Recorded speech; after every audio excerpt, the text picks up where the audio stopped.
ಆಸ್ತಿ ವಿಚಾರಕ್ಕೆ ರಾತ್ರೋರಾತ್ರಿ ಭೀಕರ ಹತ್ಯೆಯನ್ನ ಮಾಡಲಾಗಿದೆ. ಬಾಮೈದನಿಂದಲೇ ಬಾವನನ್ನ ಭೀಕರವಾಗಿ ಕೊಲೆ ಮಾಡಿರುವಂತಹ ಆರೋಪ ಕೇಳಿ ಬರ್ತಾ ಇದೆ. ಚಾಕುವಿನಿಂದ ಇರಿದು ಕೊಲೆಯನ್ನ ಮಾಡಿದ್ದಾನೆ ಆರೋಪಿ. ಬ್ಯಾಟ್ರಾಯನ್ಪುರದ ಹೊಸಗುಡ್ಡದ ಹಳ್ಳಿಯಲ್ಲಿ ನಡೆದಿರುವಂತಹ ಘಟನೆ ಇದು. ಮಾನಸಿಕ ಅಸ್ವಸ್ಥನಾಗಿದ್ದ ಆರೋಪಿ ವಿಶ್ವನಾಥ್ ನಿಮಾನ್ಸ್ನಲ್ಲಿ ಡಿಪ್ರೆಷನ್ಗೆ ಚಿಕಿತ್ಸೆಯನ್ನು ಕೂಡ ಪಡ್ಕೊಳ್ತಾ ಇದ್ದಂತಹ ಆರೋಪಿ ಇದೀಗ ಕೊಲೆ ಮಾಡಿದ್ದಾನೆ ಅನ್ನುವಂತಹ ಆರೋಪ ಕೇಳಿ ಬರ್ತಾ ಇದೆ. ಮಲ್ಲೇಶ್ವರಂನ ಸಬ್ ರಿಜಿಸ್ಟರ್ ಕಚೇರಿಯಲ್ಲಿ ಕೆಲಸವನ್ನ ಮಾಡ್ತಾ ಇದ್ದಂತಹ ಮೃತ ವೆಂಕಟಾಚಲಪತಿ ಮೃತ ನಿವಾಸದಲ್ಲೇ ಚಾಕು ಇರಿದು ಹತ್ಯೆಯನ್ನ ಮಾಡಲಾಗಿದೆ. ಅದು ಕೂಡ ಆಸ್ತಿ ವಿಚಾರಕ್ಕೆ ಕೊಲೆ ಮಾಡಿರುವಂತಹ ಶಂಕೆಗಳು ವ್ಯಕ್ತವಾಗ್ತಾ ಇದೆ. ಒಂದ್ ಕಡೆ ಖಿನ್ನತೆಗೆ ಒಳಗಾಗಿದ್ದಂತಹ ಕೊಲೆ ಆರೋಪಿ ವಿಶ್ವನಾಥ್ ಅಂತ ಕೂಡ ಹೇಳಲಾಗ್ತಾ ಇದೆ. ವಿಶ್ವನಾಥ್ಗೆ ಚಿಕಿತ್ಸೆಯನ್ನ ಕೂಡ ಕೊಡಿಸ್ತಾ ಇದ್ರು ಮೃತ ಭಾವ ವೆಂಕಟಾಚಲಪತಿ. ಬ್ಯಾಟ್ರಾಯನ್ಪುರ ಪೊಲೀಸರಿಂದ ಒಂದು ಕಡೆ ತನಿಖೆ ಕೂಡ ಮುಂದುವರೆದಿರುವಂಥದ್ದು. ಕಳೆದ 15 ದಿನಗಳ ಹಿಂದೆ ವಿಶ್ವನಾಥ್ಗಾಗಿ ಹೊಸ ಗುಡ್ಡದ ಹಳ್ಳಿಯಲ್ಲಿ ಬಾಡಿಗೆ ಮನೆ ಕೂಡ ಮಾಡಿಕೊಂಡಿದ್ರು. ಹೊಸಗುಡ್ಡದಹಳ್ಳಿ ಬ್ಯಾಟ್ರಾಯನ್ಪುರ ಪೊಲೀಸ್ ಠಾಣೆ ವ್ಯಾಪ್ತಿಯಲ್ಲಿ ಒಂದು ಕೊಲೆ ಪ್ರಕರಣ ನಡೆದಿದೆ. ಇದೇನೆಂದರೆ ಒಬ್ಬ ವ್ಯಕ್ತಿ ವಿಶ್ವನಾಥ್ ಅಂತ ಹೇಳಿ ಆತ ಈ ಮಲ್ಲೇಶ್ವರಂ ಸಬ್ ರಿಜಿಸ್ಟರ್ ಆಫೀಸಲ್ಲಿ SDA ಆಗಿ ಕೆಲಸ ಮಾಡ್ತಾರೆ. ಆತ ಭಾಳಷ್ಟು ದಿನಗಳಿಂದ ಒಂದು ಡಿಪ್ರೆಷನಲ್ಲಿದ್ದ ಅಂತ ಕೇಳ್ಪಟ್ಟಿದ್ದೀನಿ. ಸೊ ಆತನ ನೋಡ್ಕೊಳ್ಳೋದಕ್ಕೆ ಆತನ ಸ್ವಂತ ತಂಗಿ ಮತ್ತು ಆತನ ಮಾಮೈದ ಇಬ್ಬರು ಕೂಡ ಬಂದಿರ್ತಾರೆ ಇವತ್ತು. ಯಾಕಂದರೆ ಅವ್ರಿಗೆಲ್ಲ ಡೆತ್ ಆಗಿತ್ತು. ಅವನು ಅಯ್ಯಪ್ಪ ನಿಂತಿದ್ದ, ಕೆಳಗಡೆ ಮಲಗಿದ್ರು ಅವರು. ಅಯ್ಯಪ್ಪ ಒಂಥರ ವಾಕಿಂಗ್ ಮಾಡ್ಕೊಂಡು ಹೇಳ್ತಾ ಇದ್ದ, ನಾನೇ ಹಂಗೆ ಹಿಂಗೆ ಅಂತ, ನಾನೇ ಮರ್ಡರ್ ಮಾಡಿದ್ದು ಅಂತ ಎಲ್ಲರಿಗೂ ಅವನೇ ಫೋನ್ ಮಾಡಿ ಹೇಳ್ತಾ ಇದ್ದ. ಅವನು ಸತ್ತೋಗ್ಬಿಡ ಸರ್ ಅಂತ, ನಾವು ಹೋದ್ರೆ ಸತ್ತೋಗ್ಬಿಡ ಸರ್ ಅಂತ ಅವನೇ ಹೇಳ್ತಾನೆ.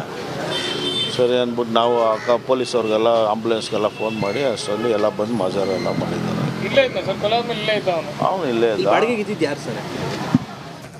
ಎಸ್, ಇದೇ ವಿಚಾರಕ್ಕೆ ಸಂಬಂಧಪಟ್ಟಂತೆ ಮತ್ತಷ್ಟು ಡೀಟೇಲ್ಸ್ ನೀಡ್ತಾ ಹೋಗ್ತಾರೆ ನನ್ನ ಕಲೀಗ್ ಧ್ರುವ. ಫೋನು ಸಂಪರ್ಕದಲ್ಲಿದ್ದಾರೆ. ಎಸ್ಸೇನು ಧ್ರುವ, ಯಾವ ಕಾರಣಕ್ಕಾಗಿ ಕೊಲೆ ನಡೆದಿದೆ, ಎಷ್ಟರ ಸಮಯದಲ್ಲಿ ಈ ಒಂದು ಕೊಲೆ ಆಗಿದೆ, ಈಗ ಕುಟುಂಬಸ್ಥರು ಏನು ಹೇಳ್ತಾ ಇದ್ದಾರೆ ಅಂತ ಡೀಟೇಲ್ಸ್ ನೀಡ್ತಾ ಹೋಗೋದಾದ್ರೆ? ರಮ್ಯಾ, ಇದು ನಿನ್ನೆ ರಾತ್ರಿ ನಡೆದಿರುವಂತಹ ಒಂದು ಘಟನೆ. ಮಾನಸಿಕ ಖಿನ್ನತೆಗೆ ಒಳಗಾಗಿದ್ದ ಈ ಕೊಲೆ ಆರೋಪಿ ವಿಶ್ವನಾಥ್, ಈತನಿಗೆ ಈ ಕೊಲೆಗೆ ಒಳಗಾಗಿದ್ದನಲ್ಲ ವೆಂಕಟಾಚಲಪತಿ, ಆತನ ಭಾವ, ಆತನೇ ನಿಮಾನ್ಸ್ ಆಸ್ಪತ್ರೆಗೆ ದಾಖಲಿಸಿ ಚಿಕಿತ್ಸೆಯನ್ನ ಕೂಡ ಕೊಡಿಸ್ತಾ ಇದ್ರು. ಅಲ್ಲದೆ ಕಳೆದ 15 ದಿನಗಳ ಹಿಂದೆ ಈ ಬ್ಯಾಟ್ರಾಯನ್ಪುರದ ಹೊಸಗುಡ್ಡದಲ್ಲಿ ಒಂದು ಬಾಡಿಗೆ ಮನೆಯನ್ನ ಕೂಡ ಮಾಡಿಕೊಟ್ಟಿದ್ರು. ಆದ್ರೆ ನಿನ್ನೆ ಏನಾಗಿದೆ ಅಂತ ಹೇಳಿದ್ರೆ, ಈ ವಿಶ್ವನಾಥ್ ಸಹೋದರಿ ಅವ್ರನ್ನ ಮಾತಾಡಿಸ್ಲಿಕ್ಕೆ ವಿಶ್ವನಾಥ್ ನಿವಾಸಕ್ಕೆ ಹೋಗಿದ್ರು. ಆ ವೇಳೆ ಕೆಲವು ಸಹೋದರಿಯ ಮೇಲೆ ಆತ ವಿಶ್ವನಾಥ್ ಥಳಿಸಿದ್ದಾನೆ. ಇದನ್ನ ಪ್ರಶ್ನೆ ಮಾಡ್ಲಿಕ್ಕೆ ಹೋದಾಗ ಈ ವೆಂಕಟಾಚಲಪತಿಗೆ ಚಾಕುವಿನಿಂದ ಇರಿದಿದ್ದಾನೆ ಈ ವಿಶ್ವನಾಥ್. 10ಕ್ಕೂ ಹೆಚ್ಚು ಬಾರಿ ಇರಿದಂತ ಪರಿಣಾಮವಾಗಿ ಆತ ಸ್ಥಳದಲ್ಲೇ ಸಾವನ್ನಪ್ಪಿದ್ದಾನೆ. ಹಲ್ಲೆಗೈದ ನಂತರ ನಾನು ನನ್ನ ಭಾವನನ್ನೇ ಕೊಂದಿದ್ದೀನಿ ಅಂತ ಹೇಳಿ ಓಡಾಡ್ಕೊಂಡು ಇದ್ದ. ಈಗ ಆ ತಕ್ಷಣ ಸ್ಥಳೀಯರು ಪೊಲೀಸರಿಗೆ ಮಾಹಿತಿಯನ್ನ ಕೂಡ ನೀಡಿದ್ದಾರೆ. ಸ್ಥಳಕ್ಕೆ ಬಂದಂತ ಬ್ಯಾಟ್ರಾಯನ್ಪುರ ಪೊಲೀಸರು ಆತನನ್ನ ವಶಕ್ಕೆ ಪಡೆದು ಈಗ ಸದ್ಯ ವಿಚಾರಣೆಯನ್ನ ಕೂಡ ನಡೆಸ್ತಾ ಇದ್ದಾರೆ. ರಮ್ಯಾ, ಕುಟುಂಬಸ್ಥರು ಏನ್ ಹೇಳ್ತಾರೆ ಧ್ರುವ ಈ ವಿಚಾರಕ್ಕೆ ಸಂಬಂಧಪಟ್ಟಂತೆ? ಆತನ ಮನಸ್ಥಿತಿ ಯಾವ ರೀತಿಯಾಗಿ ಇತ್ತಂತೆ? ಚಿಕಿತ್ಸೆ ಕೊಡಿಸುವಂತಹ ಕೆಲಸಗಳಾಗ್ತಾ ಇದೆಯಾ ಪೊಲೀಸ್ ಇಲಾಖೆಯಿಂದ, ಅಥವಾ ಡೈರೆಕ್ಟ್ ಆತನನ್ನ ಕೋರ್ಟಿಗೆ ಪ್ರೊಡ್ಯೂಸ್ ಮಾಡಿಸುವಂತಹ ಕೆಲಸ ಆಗತ್ತಾ ಅಂತ? ಸದ್ಯ ಆತನನ್ನ ವಶಕ್ಕೆ ಪಡೆದು ಪೊಲೀಸರು ವಿಚಾರಣೆಯನ್ನ ಕೂಡ ನಡೆಸ್ತಾ ಇದ್ದಾರೆ. ಅವರ ಕುಟುಂಬಸ್ಥರು ಕೂಡ ಈತ ಮಾನಸಿಕ ಅಸ್ವಸ್ಥನಾಗಿದ್ದ, ಆಸ್ತಿ ವಿಚಾರಕ್ಕೆ ಕಿರಿಕನ್ನ ಕೂಡ ಮಾಡ್ಕೊಳ್ತಾ ಇದ್ದಂತೆ. ಹಾಗೆ ಈತ ಒಬ್ಬನೇ ಆತನನ್ನ ಒಂದು ಮನೆ ಮಾಡಿಕೊಟ್ಟು ಬಿಟ್ಟಿದ್ರು. ಅಂದ್ರೆ ಕುಟುಂಬದ ಜೊತೆ ಇದ್ದಂತ ಸಂದರ್ಭದಲ್ಲೂ ಕೂಡ ಸಾಕಷ್ಟು ಗಲಾಟೆಯನ್ನ ಮಾಡ್ಕೊಳ್ತಾ ಇದ್ದ. ಈತನ ಮಾನಸಿಕ ಸ್ಥೀಮಿತವನ್ನ ಕೂಡ ಕಳ್ಕೊಂಡಿದ್ದ. ಹೀಗಾಗಿ ಚಿಕಿತ್ಸೆಯನ್ನ ಕೂಡ ನೀಡಿದ್ರು. ಆದ್ರೆ ಈಗ ಯಾರು ಚಿಕಿತ್ಸೆ ನೀಡಿದ್ರು ಅವರನ್ನೇ ಈಗ ಕೊಲೆ ಮಾಡಿದ್ದಾನೆ ಆತ. 10ಕ್ಕೂ ಹೆಚ್ಚು ಬಾರಿ ಇರಿದು ಕೊಂದಿರೋದು ಕೂಡ ಒಂದು ಆತಂಕಕಾರಿ ವಿಚಾರ. ರಮ್ಯಾ, ಧ್ರುವ, ಕೊಲೆ ಮಾಡಿದಂತಹ ಸಂದರ್ಭದಲ್ಲಿ ಅವ್ರ ಮನೆಯವರು ಯಾರು ಇರ್ಲಿಲ್ವಾ ವೆಂಕಟಾಚಲಪತಿ ಅವರ ಜೊತೆ ಅಂತ? ಇಲ್ಲ, ಅವನು ಆಕ್ಚುಲಿ ಈ ಕೊಲೆ ನಡೆದಂತಹ ಸ್ಥಳ ಏನಿದೆ ಅದು ಬಾಡಿಗೆ ಮನೆ. ಅದರಲ್ಲಿ ವಿಶ್ವನಾಥ್ ಒಬ್ನೇ ವಾಸ ಮಾಡ್ತಾ ಇದ್ದ. ಅವನಿಗಾಗಿ ಈ ವೆಂಕಟಾಚಲಪತಿ ಮನೆಯನ್ನ ಕೂಡ ಮಾಡ್ಕೊಂಡಿದ್ದ. ಅವಾಗ ಅವರ ತಂಗಿ ಸೋದರಿ ಹೋಗಿ ಏನೋ ಮಾತಾಡ್ತಾ ಇರುವಂತ ಸಂದರ್ಭದಲ್ಲಿ ಆಕೆಯ ಮೇಲೆ ಥಳಿಸ್ತಾನೆ. ಇದನ್ನ ಕೇಳಲಿಕ್ಕೆ ವಿಶ್ವನಾಥ್ ಹೋಗಿರ್ತಾರೆ. ಯಾರು ಕೂಡ ಇರೋದಿಲ್ಲ. ಈ ವೆಂಕಟಾಚಲಪತಿಯ ಮೇಲೆ ಆತ ಆ ಸಂದರ್ಭದಲ್ಲಿ ಚಾಕುವಿನಿಂದ 10ಕ್ಕೂ ಹೆಚ್ಚು ಬಾರಿ ಇರಿತಾನೆ. ಆ ನಂತರ ಅಲ್ಲಿ ಸ್ಥಳೀಯರ ಜೊತೆ ನಾನು ನನ್ನ ಭಾವನನ್ನೇ ಕೊಂದೆ ಅಂತ ಓಡಾಡ್ಕೊಂಡಿರ್ತಾನೆ. ಅವಾಗ ಈ ಮಾಹಿತಿಯನ್ನ ಸ್ಥಳೀಯರು ಪೊಲೀಸರಿಗೆ ನೀಡ್ತಾರೆ. ಆ ನಂತರ ಬ್ಯಾಟರಾಯನಪುರ ಪೊಲೀಸರು ಸ್ಥಳಕ್ಕೆ ಬರೋದು. ರಮ್ಯಾ, ರೈಟ್, ಧನ್ಯವಾದ ತಮ್ಮೆಲ್ಲ ಮಾಹಿತಿಗಾಗಿ. ಧ್ರುವ, ಆಸ್ತಿ ವಿಚಾರಕ್ಕೆ ಸಂಬಂಧಪಟ್ಟಂತೆ ರಾತ್ರೋರಾತ್ರಿ ಭೀಕರ ಹತ್ಯೆಯನ್ನ ಮಾಡಲಾಗಿದೆ. ಅದು ಕೂಡ ಮಾನಸಿಕ ಅಸ್ವಸ್ಥ ವಿಶ್ವನಾಥ್ ಅಂತ ಕೂಡ ಹೇಳಲಾಗ್ತಾ ಇರುವಂಥದ್ದು. ಕೊಲೆ ಮಾಡಿದ ನಂತರ ನಾನು ಕೊಲೆ ಮಾಡಿದೆ ನಮ್ಮ ಭಾವನ ಅಂತ ಹೇಳಿ ಆ ಒಂದು ಬೀದಿಯಲ್ಲಿ ಹೇಳ್ಕೊಂಡು ತಿರ್ಕಾಡ್ತಾ ಇದ್ದಂತೆ. ಆ ಸಂದರ್ಭದಲ್ಲಿ ಪೊಲೀಸ್ ಇಲಾಖೆಗೆ ಮಾಹಿತಿಯನ್ನು ಸ್ಥಳೀಯರು ಮುಟ್ಟಿಸಿದ್ದಾರೆ. ಸ್ಥಳಕ್ಕೆ ಆಗಮಿಸಿದಂತಹ ಅಧಿಕಾರಿಗಳು ಆತನನ್ನು ವಶಕ್ಕೆ ಕೂಡ ಪಡೆದುಕೊಂಡಿದ್ದಾರೆ. ವೆಂಕಟಾಚಲಪತಿಯವರು ವಿಶ್ವನಾಥ್ಗೆ ಕಳೆದ 15 ದಿನಗಳ ಹಿಂದೆ ಮನೆ ಮಾಡಿಕೊಟ್ಟಿದ್ರಂತೆ. ಅದೇ ರೀತಿಯಾಗಿ ಚಿಕಿತ್ಸೆಯನ್ನು ಕೂಡ ಕೊಡಿಸ್ತಾ ಇದ್ರಂತೆ. ಆಸ್ತಿ ವಿಚಾರಕ್ಕೆ ರಾತ್ರೋರಾತ್ರಿ ಭೀಕರ ಹತ್ಯೆಯನ್ನ ಮಾಡಲಾಗಿದೆ. ಬಾಮೈದನಿಂದಲೇ ಭಾವನನ್ನ ಭೀಕರವಾಗಿ ಕೊಲೆ ಮಾಡಿರುವಂತಹ ಆರೋಪ ಕೇಳಿ ಬರ್ತಾ ಇದೆ. ಚಾಕುವಿನಿಂದ ಇರಿದು ಕೊಲೆಯನ್ನ ಮಾಡಿದ್ದಾನೆ ಆರೋಪಿ. ಬ್ಯಾಟರಾಯನಪುರದ ಹೊಸಗುಡ್ಡದ ಹಳ್ಳಿಯಲ್ಲಿ ನಡೆದಿರುವಂತಹ ಘಟನೆ ಇದು. ಮಾನಸಿಕ ಅಸ್ವಸ್ಥನಾಗಿದ್ದ ಆರೋಪಿ ವಿಶ್ವನಾಥ್ ನಿಮಾನ್ಸ್ನಲ್ಲಿ ಡಿಪ್ರೆಷನ್ಗೆ ಚಿಕಿತ್ಸೆಯನ್ನು ಕೂಡ ಪಡ್ಕೊಳ್ತಾ ಇದ್ದಂತಹ ಆರೋಪಿ ಇದೀಗ ಕೊಲೆ ಮಾಡಿದ್ದಾನೆ ಅನ್ನುವಂತಹ ಆರೋಪ ಕೇಳಿ ಬರ್ತಾ ಇದೆ. ಮಲ್ಲೇಶ್ವರಂನ ಸಬ್ ರಿಜಿಸ್ಟರ್ ಕಚೇರಿಯಲ್ಲಿ ಕೆಲಸವನ್ನ ಮಾಡ್ತಾ ಇದ್ದಂತಹ ಮೃತ ವೆಂಕಟಾಚಲಪತಿ ಮೃತ ನಿವಾಸದಲ್ಲೇ ಚಾಕು ಇರಿದು ಹತ್ಯೆಯನ್ನ ಮಾಡಲಾಗಿದೆ. ಅದು ಕೂಡ ಆಸ್ತಿ ವಿಚಾರಕ್ಕೆ ಕೊಲೆ ಮಾಡಿರುವಂತಹ ಶಂಕೆಗಳು ವ್ಯಕ್ತವಾಗ್ತಾ ಇದೆ. ಒಂದ್ ಕಡೆ ಖಿನ್ನತೆಗೆ ಒಳಗಾಗಿದ್ದಂತಹ ಕೊಲೆ ಆರೋಪಿ ವಿಶ್ವನಾಥ್ ಅಂತ ಕೂಡ ಹೇಳಲಾಗ್ತಾ ಇದೆ. ವಿಶ್ವನಾಥ್ಗೆ ಚಿಕಿತ್ಸೆಯನ್ನ ಕೂಡ ಕೊಡಿಸ್ತಾ ಇದ್ರು ಮೃತ ಭಾವ ವೆಂಕಟಾಚಲಪತಿ. ಬ್ಯಾಟರಾಯನಪುರ ಪೊಲೀಸರಿಂದ ಒಂದು ಕಡೆ ತನಿಖೆ ಕೂಡ ಮುಂದುವರೆದಿರುವಂಥದ್ದು. ಕಳೆದ 15 ದಿನಗಳ ಹಿಂದೆ ವಿಶ್ವನಾಥ್ಗಾಗಿ ಹೊಸಗುಡ್ಡದ ಹಳ್ಳಿಯಲ್ಲಿ ಬಾಡಿಗೆ ಮನೆ ಕೂಡ ಮಾಡಿಕೊಂಡಿದ್ರು.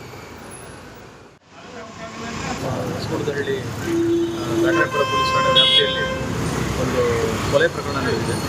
ಇದೇನೆಂದರೆ ಒಬ್ಬ ವ್ಯಕ್ತಿ ವಿಶ್ವನಾಥ್ ಅಂತ ಹೇಳಿ ಆತ ಈ ಮಲ್ಲೇಶ್ವರಂ ಸಬ್ ರಿಜಿಸ್ಟರ್ ಆಫೀಸಲ್ಲಿ SDA ಆಗಿ ಕೆಲಸ ಮಾಡ್ತಾರೆ. ಆತ ಭಾಳಷ್ಟು ದಿನಗಳಿಂದ ಒಂದು ಡಿಪ್ರೆಷನಲ್ಲಿದ್ದ ಅಂತ ಕೇಳ್ಪಟ್ಟಿದ್ದೀನಿ. ಸೊ ಆತನ ನೋಡ್ಕೊಳ್ಳೋದಕ್ಕೆ ಆತನ ಸ್ವಂತ ತಂಗಿ ಮತ್ತು ಆತನ ಮಾಮ ಇದ್ದಾನೆ, ಇಬ್ಬರು ಕೂಡ ಬಂದಿರ್ತಾರೆ ಇವತ್ತು. ಯಾಕಂದರೆ ಅವ್ರಿಗೆಲ್ಲ ಡೆತ್ ಆಗಿತ್ತು. ಅವನು ಆ ಅಪ್ಪ ನಿಂತಿದ್ದ, ಕೆಳಗಡೆ ಮಲಗಿದ್ರು ಅವರು. ಆ ಅಪ್ಪ ಒಂಥರ ವಾಕಿಂಗ್ ಮಾಡ್ಕೊಂಡು ಹೇಳ್ತಾ ಇದ್ದ, ನಾನೇ ಹಂಗೆ ಹಿಂಗೆ ಅಂತ, ನಾನೇ ಮರ್ಡರ್ ಮಾಡಿದ್ದು ಅಂತ ಎಲ್ಲರಿಗೂ ಅವನೇ ಫೋನ್ ಮಾಡಿ ಹೇಳ್ತಾ ಇದ್ದ. ಅವನು ಸತ್ತೋಗ್ಬಿಡ ಸರ್ ಅಂತ, ನಾವು ಹೋದ್ರೆ ಸತ್ತೋಗ್ಬಿಡ ಸರ್ ಅಂತ ಅವನೇ ಹೇಳ್ತಾನೆ. ಸರಿ ಅಂದ್ಬಿಟ್ಟು ನಾವು ಪೊಲೀಸವ್ರಿಗೆಲ್ಲ ಆಂಬುಲೆನ್ಸ್ಗೆಲ್ಲ ಫೋನ್ ಮಾಡಿ ಅಷ್ಟರಲ್ಲಿ ಎಲ್ಲ ಬಂದು ಮಜಾರ ಎಲ್ಲ ಮಾಡಿದ್ದಾರೆ. ಅವನು ಇಲ್ಲೇ ಇದ್ದ. ಎಸ್, ಇದೇ ವಿಚಾರಕ್ಕೆ ಸಂಬಂಧಪಟ್ಟಂತೆ ಮತ್ತಷ್ಟು ಡೀಟೇಲ್ಸ್ ನೀಡ್ತಾ ಹೋಗ್ತಾರೆ ನನ್ನ ಕಲೀಗ್ ಧ್ರುವ. ಫೋನು ಸಂಪರ್ಕದಲ್ಲಿದ್ದಾರೆ. ಎಸ್ಸೇನು ಧ್ರುವ, ಯಾವ ಕಾರಣಕ್ಕಾಗಿ ಕೊಲೆ ನಡೆದಿದೆ, ಎಷ್ಟರ ಸಮಯದಲ್ಲಿ ಈ ಒಂದು ಕೊಲೆ ಆಗಿದೆ, ಈಗ ಕುಟುಂಬಸ್ಥರು ಏನು ಹೇಳ್ತಾ ಇದ್ದಾರೆ ಅಂತ ಡೀಟೇಲ್ಸ್ ನೀಡ್ತಾ ಹೋಗೋದಾದ್ರೆ? ರಮ್ಯಾ, ಇದು ನಿನ್ನೆ ರಾತ್ರಿ ನಡೆದಿರುವಂತಹ ಒಂದು ಘಟನೆ. ಮಾನಸಿಕ ಖಿನ್ನತೆಗೆ ಒಳಗಾಗಿದ್ದ ಈ ಕೊಲೆ ಆರೋಪಿ ವಿಶ್ವನಾಥ್, ಈತನಿಗೆ ಈ ಕೊಲೆಗೆ ಒಳಗಾಗಿದ್ದನಲ್ಲ ವೆಂಕಟಾಚಲಪತಿ, ಆತನ ಭಾವ, ಆತನೇ ನಿಮಾನ್ಸ್ ಆಸ್ಪತ್ರೆಗೆ ದಾಖಲಿಸಿ ಚಿಕಿತ್ಸೆಯನ್ನ ಕೂಡ ಕೊಡಿಸ್ತಾ ಇದ್ರು. ಅಲ್ಲದೆ ಕಳೆದ 15 ದಿನಗಳ ಹಿಂದೆ ಈ ಬ್ಯಾಟರಾಯನಪುರದ ಹೊಸಗುಡ್ಡದಲ್ಲಿ ಒಂದು ಬಾಡಿಗೆ ಮನೆಯನ್ನ ಕೂಡ ಮಾಡಿಕೊಟ್ಟಿದ್ರು.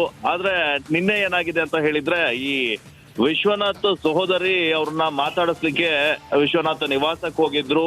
ಆ ವೇಳೆ ಕೆಲವು ಸಹೋದರಿಯ ಮೇಲೆ ಆತ ವಿಶ್ವನಾಥ್ ಥಳಿಸಿದ್ದಾನೆ. ಇದನ್ನ ಪ್ರಶ್ನೆ ಮಾಡ್ಲಿಕ್ಕೆ ಹೋದಾಗ ಈ ವೆಂಕಟಾಚಲಪತಿಗೆ ಚಾಕುವಿನಿಂದ ಇರಿದಿದ್ದಾನೆ ಈ ವಿಶ್ವನಾಥ್. 10ಕ್ಕೂ ಹೆಚ್ಚು ಬಾರಿ ಇರಿದಂತ ಪರಿಣಾಮವಾಗಿ ಆತ ಸ್ಥಳದಲ್ಲೇ ಸಾವನ್ನಪ್ಪಿದ್ದಾನೆ. ಹಲ್ಲೆಗೈದ ನಂತರ ನಾನು ನನ್ನ ಭಾವನನ್ನೇ ಕೊಂದಿದ್ದೇನೆ ಅಂತ ಹೇಳಿ ಓಡಾಡ್ಕೊಂಡು ಇದ್ದ. ಈಗ ಆ ತಕ್ಷಣ ಸ್ಥಳೀಯರು ಪೊಲೀಸರಿಗೆ ಮಾಹಿತಿಯನ್ನ ಕೂಡ ನೀಡಿದ್ದಾರೆ. ಸ್ಥಳಕ್ಕೆ ಬಂದಂತ ಬ್ಯಾಟರಾಯನಪುರ ಪೊಲೀಸರು ಆತನನ್ನ ವಶಕ್ಕೆ ಪಡೆದು ಈಗ ಸದ್ಯ ವಿಚಾರಣೆಯನ್ನ ಕೂಡ ನಡೆಸ್ತಾ ಇದ್ದಾರೆ. ರಮ್ಯಾ, ಕುಟುಂಬಸ್ಥರು ಏನ್ ಹೇಳ್ತಾರೆ ಧ್ರುವ ಈ ವಿಚಾರಕ್ಕೆ ಸಂಬಂಧಪಟ್ಟಂತೆ?